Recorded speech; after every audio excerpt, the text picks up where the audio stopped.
하나, 둘, 셋, 둘, 둘, 셋. 안녕하세요. 경남 마산지방 SFC 운동원 여러분, 노태수 간사입니다.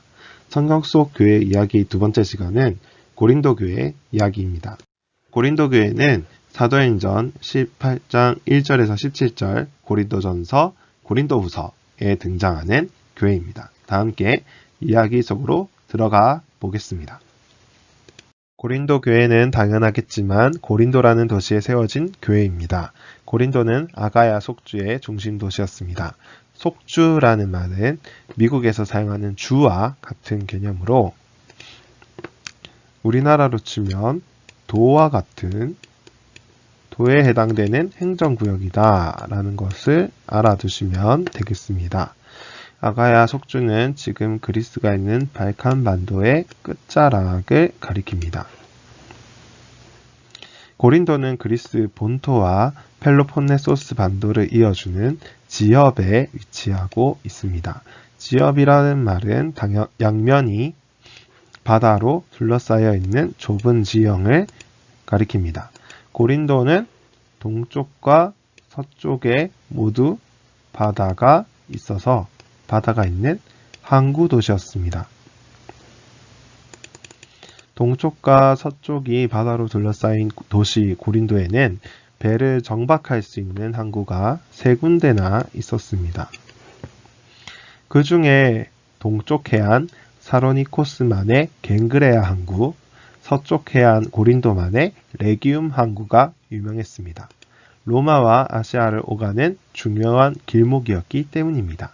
배를 통해서 한쪽 항구에 내려서 디올코스라고 불리는 고린도를 가르치는 포장도로를 통해서 다른 쪽 항구에 가면은 로마에서 아시아 쪽으로 바로 갈 수 있었습니다. 고린도를 통과하지 않을 경우 펠로포네소스 반도를 이렇게 돌아서 가야 되기 때문에 많은 사람들이 로마와 아시아를 오가는 길에 고린도를 많이 이용했습니다. 고린도는 로마 제국에 점령당하기 전에는 아카이아 동맹에 소속된 도시국가였습니다. 기원전 146년에 로마는 아카이아 동맹에게 선전포고를 하였고 이 전쟁으로 인해 고린도 도시는 완전히 파괴되었습니다. 그 후 100년 동안 고린도는 폐허로만 남아 있었습니다.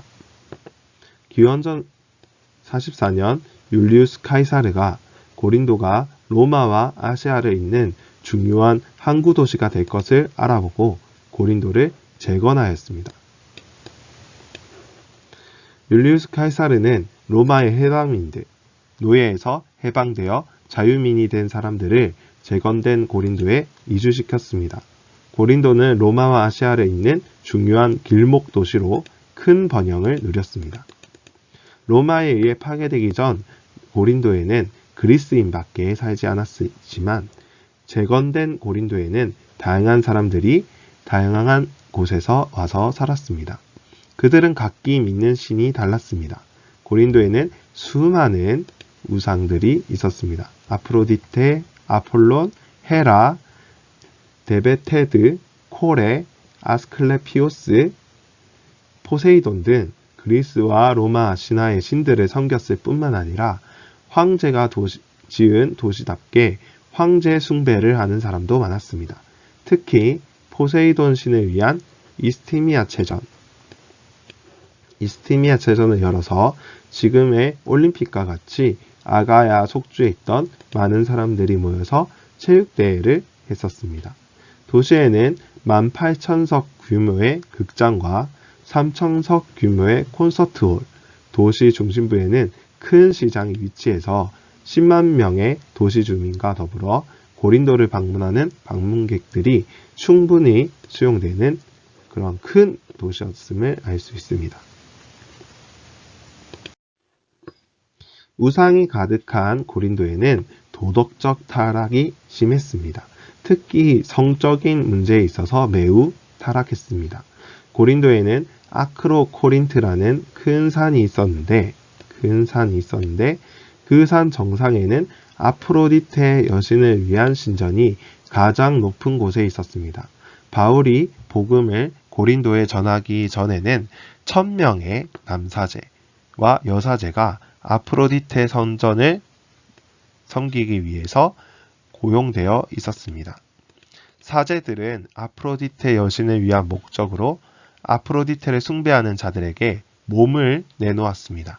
사제들뿐만 아니라 많은 창기들이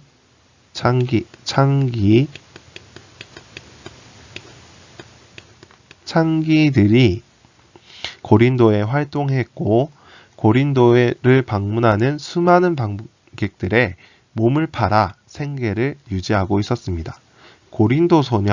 고린도소녀라는 말은 관용어로 창녀를 뜻하는 단어로 통용되었고 고린도 사람처럼 하다 라는 말은 창녀와 함께 논다 라는 의미로 통했을 정도로 고린도는 성적으로 매우 문란한 도시였습니다. 고린도 교회는 풍요로운 항구 도시, 해방된 사람들의 도시, 우상숭배의 도시인 고린도에 세워졌습니다. 고린도 교회의 첫 시작은 사도 바울로부터 시작됩니다. 사도 바울은 제2차 전도 여행 중에 고린도를 방문하여 교회를 세웠습니다. 고린도에는 글라우디오 황제가 로마 제국의 수도 로마에서 쫓아낸 유대인들이 많았습니다. 대표적인 사람들이 아굴라와 그의 아내 브리스길라입니다. 약 25,000명 정도의 유대인들이 고린도로 추방되었습니다. 글라우디오 황제가 죽고 난 뒤 추방 명령은 철회되었지만 그대로 고린도에 살던 유대인들이 있었고 유대인들은 안식일마다 모일 회당도 고린도에 지었습니다. 바울은 고린도에서 1년 6개월 사역하다가 바울을 좋게 생각하지 않았던 유대인들에 의해서 쫓겨나게 되었습니다.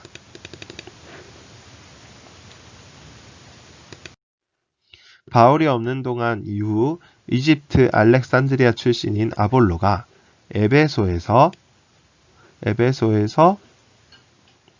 아굴라와 브리스길라에게 복음을 듣고는 고린도 교회를 섬겼습니다. 아볼로 목사님은 고린도 교회를 말씀으로 잘 가르쳤습니다.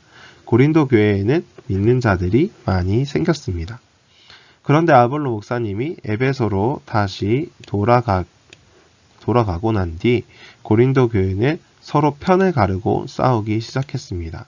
이 소식은 에베소에서 사역하던 사도 바울에게 들려왔습니다.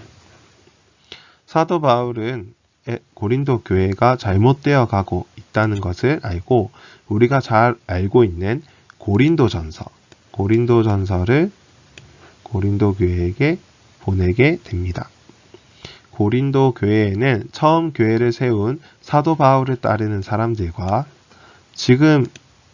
방금 에베소로 돌아갔던 아볼로 목사님을 따르던 사람들, 또 어떤 사람들은 예수님의 수제자인 사도 베드로를 따르는 사람들도 있었고 또 어떤 사람들은 다른 누구도 따르지 않고 그리스도 예수만을 따른다라고 말하는 사람들이 있었습니다. 이렇게 교회 안에 파당이 많이 나뉠 수 있었던 이유는 고린도 교회가 한 교회당 건물에서 모인 것이 아니라 고린도에 흩어져 있던 소수 상류층 신자 각각의 집에서 5, 60명 정도씩 모였기 때문입니다. 집주인과 모임을 주도하는 사람의 성향에 따라서 각 모임이 중요하게 생각하는 것, 따르는 사람들이 달랐을 경우가 높았을 것입니다. 고린도 교회의 파당을 짓고 싸우는 문제는 매우 심각했습니다. 어느 유력한 파당의 신자는 아버지의 아내, 즉 자기 어머니는 아닌 계모를 범하는 일이 일어났습니다. 그러나 고린도 교회는 그 신자가 유력한 파당의 유력한 사람이었기 때문에 어느 누구도 건드리지 못했습니다. 사도 바울은 이 소식을 듣고 그 사람을 당장 교회로부터 나가게 할 것을 고린도 교회에게 이야기했습니다. 이를 통해서 죄를 지은 사람들이 회개하고 회복할 수 있는 기회를 주고 고린도 교회 전체가 죄의 영향에 받지 않도록 하기 위하여 하였습니다. 각 파당은 자신의 옳음을 증명하기 위해서 상대 파당 신자를 세상 법정에 소송하는 경우도 있었습니다. 하지만 이 행동은 그리스도께서 믿는 자를 의롭게 하셨다는 믿음을 정면으로 부정하는 행위입니다. 그리스도를 믿지 않는 죄인에게 하나님께서 의롭다 한 자를 심판하게 하는 일이었기 때문입니다. 성도 간의 문제는 성도의 모임인 교회 안에서 해결해야 했습니다. 고린도 교회는 세상 법정에서 형제 자매를 고발하여 이기는 것보다 그들을 용납하여 예수 그리스도의 이름과 우리 하나님의 성령 안에서 씻음과 거룩함과 의롭다 하심을 받았다고 믿는 것을 직접적으로 보여줘야 했습니다. 고린도 교회에는 파당으로 나뉜 것 때문에 일어나는 문제들 뿐만 아니라 교회 안에서 논쟁이 되는 문제들이 많았습니다. 고린도 교회는 스스로 해결할 수 없는 문제들에 대해서 사도 바울에게 편지를 써서 질문하였습니다. 그 내용은 결혼과 성에 대한 문제, 우상 제물에 관련된 문제, 공적 예배에 관련된 문제, 죽은 자의 부활에 대한 문제, 성도를 위하는 연보에 관한 문제, 아볼로 목사님에 대한 문제 등 고린도 교회가 직면하고 있는 문제들을 사도 바울에게 물어보았습니다. 사도 바울은 고린도 전서를 통해서 이를 상세하게 답변하였습니다. 특별히 강조되고 있는 것은 사랑의 은사인데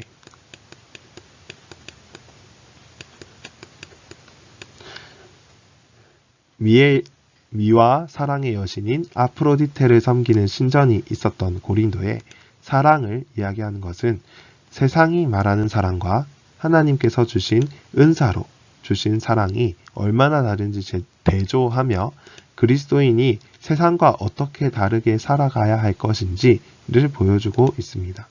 사도 바울은 편지를 보내기만 한 것이 아니라 고린도 교회가 정말 그렇게 살아가고 있는지 확인하기 위해서 에베소 사역 중에 잠시 고린도 교회를 한 번 더 방문하였습니다. 고린도 교회를 괴롭히던 문제들의 중심에는 지나치게 육체와 영혼을 분리하는 이분법적인 생각, 이원론적인 사상이 있었습니다. 이는 그리스 철학에 기반된 사상으로 이를 통해서 당시 에피쿠로스 학파라고 불리는 쾌락주의와 스토아 학파라고 불리는 금욕주의가 나왔습니다. 이 두 사상 모두 물질적인 몸과 영적이고 신성한 영을 철저하게 구분한 데서부터 시작합니다. 금욕주의는 영은 선하고 육은 악하기 때문에 육은 절제하고 금욕해야 한다는 사실을 생각했습니다. 그래서 금욕주의적인 신앙을 가진 사람들은 독신으로 지나는 것이 더 옳고 선한 일이라고 생각하고 우상에게 바친 음식과 음료 등을 거부하며 육체의 부활은 없고 오직 영의 부활만 있다고 생각했습니다. 반면에 쾌락주의적인 신앙을 가졌던 사람들은 영만 선하고 평정심을 유지한다면 육이 아무리 더러워져도 상관없다라고 생각했습니다. 그래서 성적 죄악을 지어도 세상 법정에 형제 자매를 고소해도 우상에게 바친 음식을 다른 사람들의 신앙에 관계없이 먹고 성찬 자리에서 포도주를 지나치게 마셔서 술에 취하고 성에 따른 영칼을 무시하고 예배 모임 가운데 무질서함을 일으키는 것은 별 문제가 되지 않는다고 생각했습니다. 고린도 교회에는 이 두 가지 극단의 사람들이 서로 파당을 지어 심한 갈등 상태에 놓여 있었습니다. 고린도 전서를 쓰고 난 뒤 사도 바울은 자기와 함께 있던 디모데를 보내어 편지를 전해주고 사도 바울이 도착하기 전에 교회를 돌보길 부탁했습니다. 사도 바울이 고린도 교회를 방문했을 때 바울은 심한 대우를 받게 됩니다. 고린도 교회 지도자 중 한 사람이 사도 바울을 크게 비방하였고 반대하였기 때문입니다. 사도 바울은 큰 충격을 받아 다시 사역하고 있던 에베소로 돌아가서 마음에 큰 눌림과 걱정이 있어 많은 눈물로 편지를 써서 다시 디도 편으로 고린도 교회에게 보내게 됩니다. 이 편지는 현재 남아있지 않습니다. 눈물의 편지를 보낸 뒤 바울은 에베소에서 큰 소동이 일어나서 에베소에 더 이상 머물 수 없게 됩니다. 사도 바울은 마게도니아 속주를 이동하게 되었고 그곳에서 자기에게 돌아온 디도를 만나 고린도 교회 사람들이 눈물의 편지를 읽고 마음을 돌이켰다는 이야기를 듣게 됩니다. 이 기쁜 소식을 들은 바울은 기쁜 마음으로 다시 고린도 교회에게 보낼 편지를 기록하게 됩니다. 하지만 기쁨도 잠시 고린도 교회에 거짓 사도들이 들어와서 교회를 어지럽히고 있다는 소식을 듣게 됩니다. 바울은 고린도 교회에 쓰던 편지 내용에 거짓 사도들을 경고하는 내용까지 추가하여서 편지를 완성하고 그 편지를 보내게 됩니다. 이 편지가 바로 고린도 후서입니다. 고린도 후서에는 10장을 경계로 해서 고린도 교회를 위로하는 내용과 거짓 사도들과 씨름하는 내용으로 극명하게 나뉩니다. 바울을 대적했던 사람들의 정확한 정체는 전해져 내려오지 않습니다. 그저 우리는 고린도 후서에서 사도 바울이 거짓 사도들을 반박하는 내용을 비추어 그들의 정체를 볼 수밖에 없습니다. 사도 바울은 그들이 다른 예수, 다른 성령, 다른 복음을 전한다 라고 얘기합니다. 대적자들은 고린도 교회 사람들이 인정할 만큼 추천서를 들고 와서 누구도 놀랄 만한 환상이나 영적 체험, 계시 등을 자랑하고 화려하고 세련된 말솜씨로 고린도 교회를 미혹했습니다. 사도 바울은 그리스도인이 특히 복음을 전하는 자가 자랑해야 할 것은 약함과 고난이라는 것을 밝히고 약한 자를 들어 쓰시는 하나님의 계획을 가르칩니다. 고린도 후서를 받은 고린도 교회 사람들이 어떤 반응을 보였는지 성경에 기록되어 있지는 않습니다. 그때 당시는 아니지만 2세기경 로마 교회 목사님이었던 클레멘트의 편지를 보면 고린도 교회는 사도 바울의 간곡한 편지에 감화되어서 바른 길로 돌아오게 되었다고 전하고 있습니다. 바울이 고린도를 다시 방문하고 떠난 이후 고린도 교회에는 사도 바울과 함께 2차 전도 여행을 떠났던 신라가 맡게 되었습니다. 현재 고린도 교회는 그리스 정교회 소속 교회로 그 명맥을 유지하고 있습니다. 고린도 교회를 통해서 우리는 풍요롭고 화려하며 좋아 보이는 세상 속에서 우리가 어떻게 살아가야 하는지 알 수 있습니다. 우리는 세상의 방식과 생각과 사상에 휩쓸려 살아가서는 안 됩니다. 믿는 자의 방식과 생각과 사상을 가지고 살아가야 합니다. 고린도 교회 성도들은 세상의 기준으로 하나님께서 주신 은사와 사람을 판단하였습니다. 드러나는 것, 영적인 것으로 보이는 것을 더 좋아했습니다. 그러나 하나님께서 가장 원하시고 나타내시기 바라는 은사는 사랑의 은사였습니다. 하나님께서는 사랑과 미의 여신 아프로디테를 섬기는 크고 아름다운 신전이 있었던 고린도에게 진정한 사랑이 무엇인가를 보여주길 원하셨습니다. 화려하고 세련된 말솜씨로 자기에게 일어난 기적을 자랑하는 거짓 사도들을 따르는 것이 아니라 약함과 고난 가운데 진정 하나님에 대한 사랑을 지키며 성도 서로에게 대한 사랑을 지키는 그런 사람을 원하셨습니다. 고린도 교회 성도들처럼 우리도 세상의 사상과 가치관을 따라 하나님을 섬기는 것이 아니라 하나님께서 원하시는 사상과 생각과 가치관에 따라 하나님을 섬겨야 합니다. 사랑은 오래 참고, 사랑은 온유하며, 시기하지 아니하며, 사랑은 자랑하지 아니하며, 교만하지 아니하며, 우레히 행치 아니하며, 자기의 유익을 구하지 아니하며, 성내지 아니하며, 악한 것을 생각하지 아니하며, 불의를 기뻐하지 아니하며, 진리와 함께 기뻐하고, 모든 것을 참으며, 모든 것을 믿으며, 모든 것을 바라며, 모든 것을 견디느니라. 고린도전서 13장 4절에서 7절 말씀입니다. 네, 끝까지 강의를 들어주셔서 감사합니다. 혹시 질문이 있으시면 아래에 보이는 메일 주소로 질문을 보내주시면 최대한 답변해 드리도록 하겠습니다. 혹시 더 공부하고 싶으신 분들은 참고 문헌을 참고하셔서 더 공부하시면 되겠습니다. 끝까지 들어주셔서 감사합니다.